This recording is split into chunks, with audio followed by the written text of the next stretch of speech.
So you know how in some sets, Konami gives a whole bunch of archetypes 1 or 2 new pieces of support? It's usually a card that's worth running, but doesn't really change how the deck works in general. Brothers of Legend is full of support like this, and while the changes aren't quite big enough to merit a whole other deck profile, they're also big enough that I feel like I should cover them. So that's why I'm introducing a new series. When a new set comes out, I'll do a deck updates video, going over all the small changes that won't quite be making their way into their own video, especially, but not limited to, decks I've already posted a profile of before. Basically, think of it as getting like a customer service for my previous deck profiles, with the guarantee that if something comes out that's relevant to my older videos, I'll mention it in one of these. And since I'll be posting the YUK files for the decks I'll be talking about on my Patreon, surely that's worth at least checking it out, right? Anyway, I'd like to start off with Suships, since at this point, some of you are just here for my wacky Suship builds. There are 2 cards in this set that could help out my build of Suships, which, if you haven't seen it, is focused on making a ridiculous amount of rank 4 monsters. So, the one you'll want to get your hands on the most is Astraltopia. As long as you have an Xyz monster on the field, you can discard a card to summon it, and then search an Xyz card. It can search other stuff, but it's the Xyz ones that we're interested in, especially Xyz Gift or Xyz Change Tactics. This is a great extender to draw once you've gotten your combo started. Discard something like a Trick Clown or a Bezel Ship, get a free level 4 material, and then you also get to search your Pot of Greed. I'd recommend playing it at 1 or 2, probably instead of the extra copies of Change Tactics. Now that's the new card that helps you play nice and fair. However, you could instead opt to choose your opponents out of wins in Game 1, by essentially forcing them to either have a Kaiju or just deck out. Some of you will already know this, fairly cursed addition to the game, but for those who don't, let me introduce you to Astral Kuriboh. By revealing a number monster, it'll summon itself, become the right level for making the monster you just revealed, and lock you out of extra deck summons until you make a number monster using it. Oh, and as a little bonus, the number monster you make is immune to destruction. Seems fairly innocent, right? Well, then you read Crooked Cook, who happens to be a numbers monster, and realise that there might just be a problem. You see, when alone on your field, it becomes unaffected by card effects. Since you also can't beat over it, this just means that, if you can't tribute this card with, say, a Kaiju or Underworld Goddess, your opponent can just sit on this card for the whole game and just wait for you to deck out. Is that fun? No, but will it catch people off guard? I'm sure it will. Of course, this works in any deck that can easily complement it with another level 4 monster, but this was just the first one that came to mind. Next up is birds! My birds! So Lyrilusc are pretty great, as I'm sure we're well aware of by now, but Konami wasn't done trying to make birds broken. So what do Lyrilusc get this time? Well, Bird Strike is basically Dark Ruler No More Light. If you control a Lyrilusc, it just negates the effect of all monsters your opponent controls. Compared to Dark Ruler, it's worse in 2 ways, but also better in 2 ways. So first for the bad news, obviously you need to commit to it slightly before you can even use this effect, since it needs a Lyrilusc on the field. So you can't just open by using this card and then have an easy turn from there on out. Secondly, it lacks the whole can't be responded to by monsters effect that made Dark Ruler so good, so again, it's a bit worse. But in exchange, well, you can search it with Celestine Wagtail, so her effect kind of forces out a negation now, since otherwise you'll just be able to slap down a Bird Strike and then continue on for there for free. Secondly, it does allow your opponent to take damage that turn, so unlike Dark Ruler, you can then just end your opponent with an ATK after negating everything. And we know just how good Lyrilusc are at ATKs. I'd say main deck one of these and then have 2 more in your side deck for when you go second. But that's not the only thing birds get in this set. They also got Wing Requital, a situational pot of greed for birds. Birds! If you have at least 2 winged beasts with different names on the field, at the measly cost of 600 life points you get to draw 2 cards. So Wing Requital sounds good in Lyrilusc and maybe even Fluunderies too, but honestly, other draw cards are usually better. Lyrilusc probably would just prefer to run Desires to make their starting hand have more options, especially because of how Turquoise Warbler works. Having to commit to 2 summons before using this is not great, since if you've already gotten your plays going, then the 2 new cards won't nearly be as useful. I'm not saying it's worthless, but just that existing draw cards aren't quite as situational.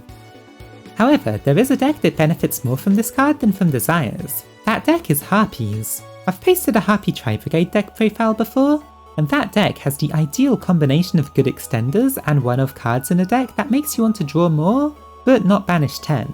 Since a single summon of a Perfumer will easily get you your 2 winged beasts, and it counts original names so they will still work with Harpies, it's easy to activate and to benefit from. Run 3 of these in that deck. As for another deck that became way cheaper with this year's Megatons, Atignista's got some fun new toys in this set too. F A.I.ghting Spirit is a card I'd definitely consider running at least one of. Its first effect is another monster reborn for Atignistas, so for hands in which you already have an idol reborn, you can use this as yet another extender. Bonus effects include situational protection of your Dark Templar or Transcode Talker, since those are the actual relevant ones with 2300 attack. I mean, come on, don't pretend you're actually summoning your Fire Phoenix. Occasionally, it can even protect your rival Cybers from battle destruction, but I wouldn't rely too much on that happening. Being a monster reborn is kind of good enough to make it running as an extender though, so do pick at least one of these up.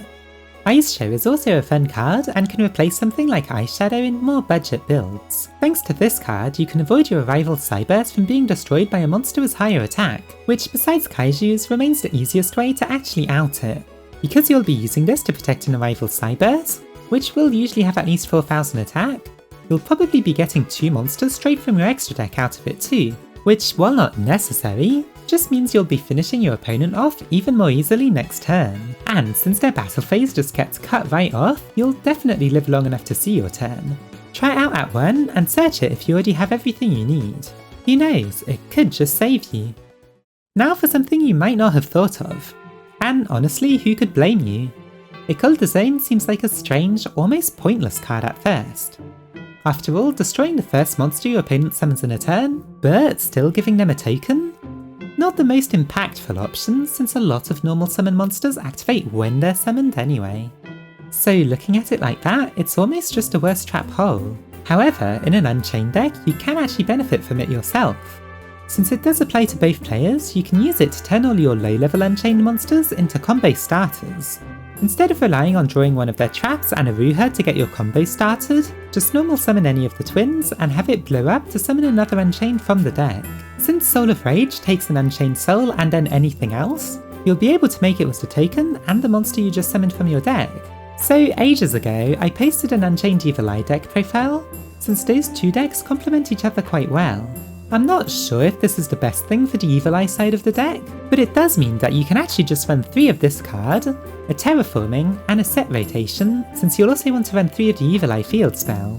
Try it out, it's a pretty fun combination of both decks.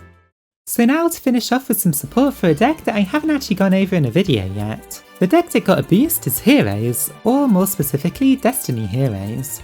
Now they did get 2 cards, but Dr. D isn't a great card. Well, besides its name of course. However, D-Force is a card that you might want to consider running even in normal hero builds. As a continuous spell, it has a bunch of effects, the first being a Search of Plasma. It can also add plasma back from your graveyard though, so if you've already drawn it, you can discard it with something like Faris and then just add it back. The rest of the card only starts to apply while plasma's actually on your field. Firstly, you don't get to draw in your draw phase any longer, which is of course a downside. In exchange, every single one of your cards becomes untargetable, including this card, meaning it kind of protects itself from most back row removal. That, plus it makes plasma harder to out of course. Finally, it gives your plasma 100 attack for every single monster in both graveyards, meaning it's easy to get over 3000 attack. If that wasn't enough, it also becomes indestructible by card effects, and gets to attack twice.